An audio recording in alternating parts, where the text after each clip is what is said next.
I'm in Weymouth on the Dorset coast in the south of England. It's a beautiful port, but one with an ugly claim to fame in the annals of English history.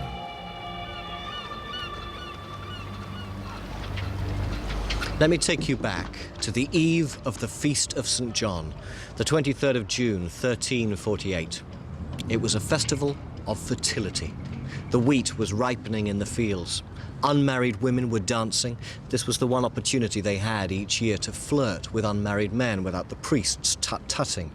It was a celebration of life. And yet on that very day, death was working its way through the town.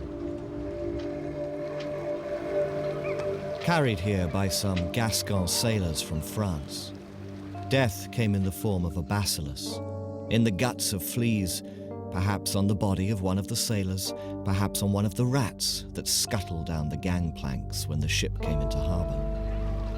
And within hours of its arrival here in England, the bacillus was spreading. Victims noticed swellings in the groin, in the armpit. Within 4 days, they were dying, hacking up infected sputum with their last breath. And so it spread, the Black Death. Within 18 months, almost half the population of England would be dead.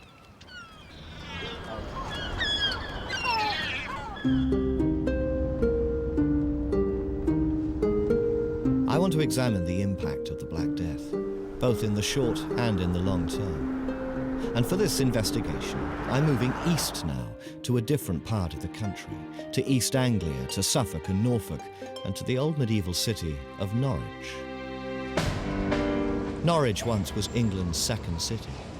Its old Norman castle still dominates the skyline, and its streets are peppered with reminders of a proud medieval past. There were 57 churches in medieval Norwich. They serviced a bustling metropolis of 7,000 souls. They must have felt comfortably immune here when the first reports were heard of plague in the southwest. But by the beginning of 1349, the plague had spread from Bristol to London. By February, it was creeping up the East Anglian coastline. You can imagine the mounting fear here in Norwich. And so they chose to close the city gates. Like many medieval cities, Norwich was encircled by a city wall. The trouble was they closed the gates too late. The infection was already inside. This part of the city is called Tombland. It must have seemed chillingly appropriate as the Black Death swept through the population. Tombland was your classic medieval quarter. Narrow streets, overhanging buildings, from which men and women, ignorant of basic hygiene, chucked slops onto the streets below, through which the plague carts trundled. Bring out your dead. According to the chronicles, within weeks, 2/3 of the stalls in the market square stood empty. Rich and poor, from the guild to the gutter, all gone to meet their maker. And this was where they brought the bodies. Cathedral Close, the site of massive plague pits. No time for a proper burial. Their bodies were just chucked in without ceremony. And when the men who manned the plague pits died on the job, keeling over their shovels, their bodies were just lobbed in with the others. It might have helped if they'd burnt the bodies, not buried them. The trouble was they had no idea of what was causing the disease. This was an age before microbiology, before medicine, before science as we understand them. And so the medieval mind struggled to explain this disaster. They blamed it on bad air. They blamed it on the planets, on the juxtaposition of Mars and Saturn. But most of all, it seemed this was a sign of God's displeasure. Like the flood in the days of Noah, they all knew their Bible stories. God, it seems, was wiping clean his sinful creation. And not just people, priests were dying in disproportionate numbers. Hardly surprising. They were the ones most likely to be at the bedsides of those at death's door. But it seemed a sign the church had failed.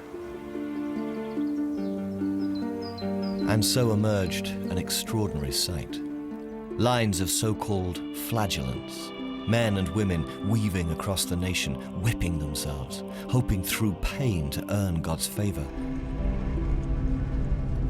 All they managed to do was to spread the disease further, out into the countryside. Here's an incredible statistic. In the city of Norwich, out of a population of about 7,000, 5,000 people died. And in my mind, I always think of the Black Death as an urban phenomenon, a consequence of all of that dirt and pollution, all those people crammed together. The fact is, you read accounts of life out in the countryside in those years. It's horrifying.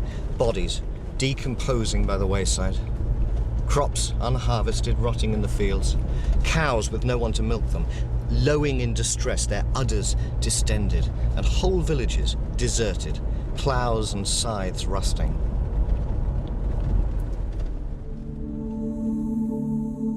The Black Death was a national disaster.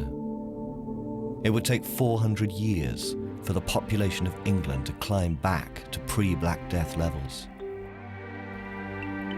The question now to ask is, how did this cataclysm affect England in the longer term? And I'm heading south from Norwich into Suffolk to find out.